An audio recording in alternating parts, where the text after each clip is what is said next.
di tengah-tengah dunia ini, walaupun pahit, walaupun sakit, kebenaran tetaplah sebuah kebenaran yang harus diketahui oleh setiap umat manusia supaya tidak disesatkan dengan teknologi blue beam.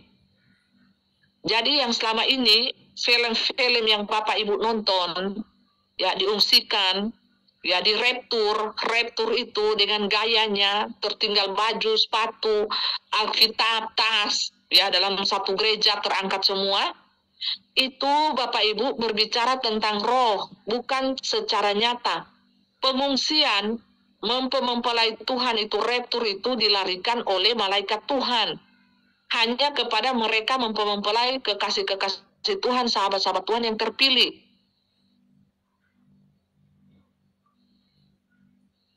Yang imannya sudah betul-betul diburusati Lot.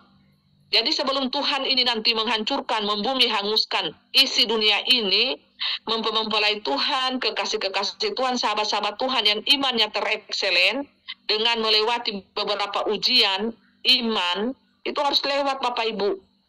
Memiliki kerendahan hati, memiliki jubah yang bersih, ya, memiliki karakter firman Tuhan, ya sudah bercahaya seperti ini ya, bercahaya. Tangan kita bercahaya, berkilau-kilauan. Nah, itu Bapak Ibu, muka kita ada materai salib, materai ilahi di dahi, bercahaya seperti ini. Dan juga seperti Bapak Ibu miliki, semua anak Tuhan yang percaya Tuhan sungguh-sungguh, pelaku firman Tuhan itu sudah bercahaya di dahi kita ini, ada tanda materai ilahi. Supaya apa? Gunanya apa? Untuk hari kemurkaan Tuhan, kita tidak ikut bersama-sama pada hari kemurkaan Tuhan itu. Kita sudah diungsikan Bapak Ibu keluar dari dimensi dunia ini. Tuhan kumpulkan kita di suatu gunung kudusnya yang tidak bisa dilacak oleh setan. Itu siapa yang mengungsikan kita? Ya malaikat-malaikat Tuhan. Malaikat-malaikat Tuhan itu yang menyamar dalam diri manusia, casing manusia. Rohnya itu ya malaikat Tuhan. Seperti terjadi pada diri Bapak Lot pada waktu itu sebelum dimusnahkannya Sodom dan Gomora.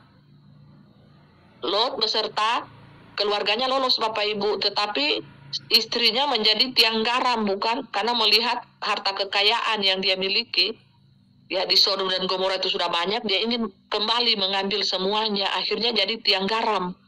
Tidak masuk Bapak Ibu di negeri yang Tuhan janjikan.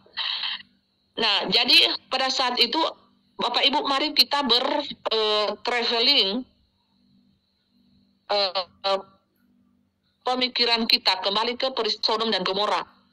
Ya, kembali ke peristiwa Sodom dan Gomora itu Bapak Ibu.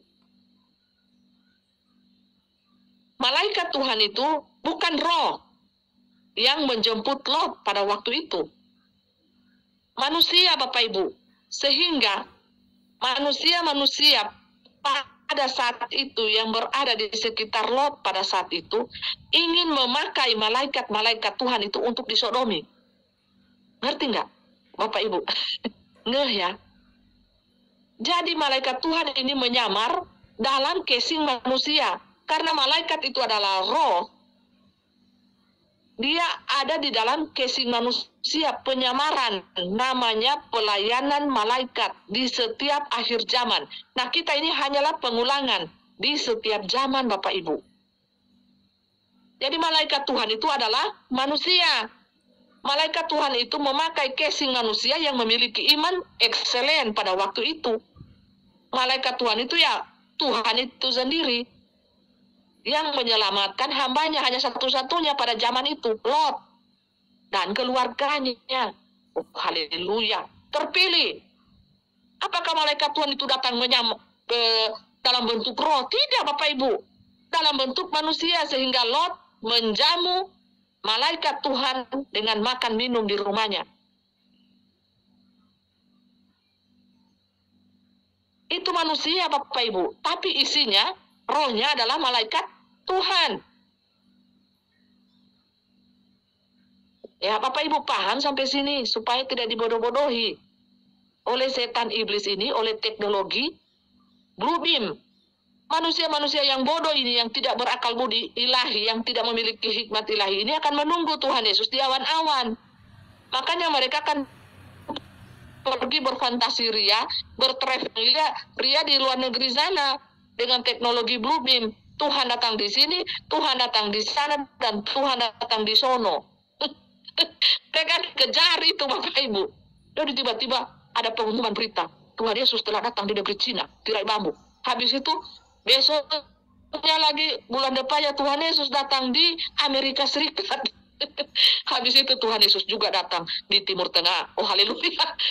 Nah manusia-manusia yang bodoh ini akan pergi kejar Bapak Ibu. Walaupun habis ratusan juta miliar, ya biarkan saja mereka dengan kebodohannya, pakai hikmat ilahi, pakai hikmat dunia. Tidak ada hikmat ilahi ada pada mereka, ya mereka akan jadi bulan-bulanannya setan. Ya setan mengambil duit mereka, enjoy kan? Nah mereka juga ya senang-senang kan, jadi berfantasi ria. Ya gitu-gitulah namanya manusia daging kan. Mereka tidak tahu kalau jiwa mereka itu sudah ditawan oleh setan. Roh mereka itu sudah ditawan dan dijadikan budak. Dan pada akhirnya akan diinjak-injak oleh bangsa-bangsa lain. Nah orang yang enggak mereka jadi bahan bulian. Ya, mereka seperti gasing dipermainkan oleh setan tanpa mereka sadari. Biarkan saja ya, karena itu keinginan mereka. Ya saya dari suara kebenaran, dari kuasa roh Bapa Yahya Bapa Surgawi, Tuhan Yesus Kristus firman yang hidup dan berkuasa, telah menyuarakan ini beberapa kali supaya manusia sadar. Manusia sadar dan tidak tertipu oleh permainan iblis ini. Masa kesurangan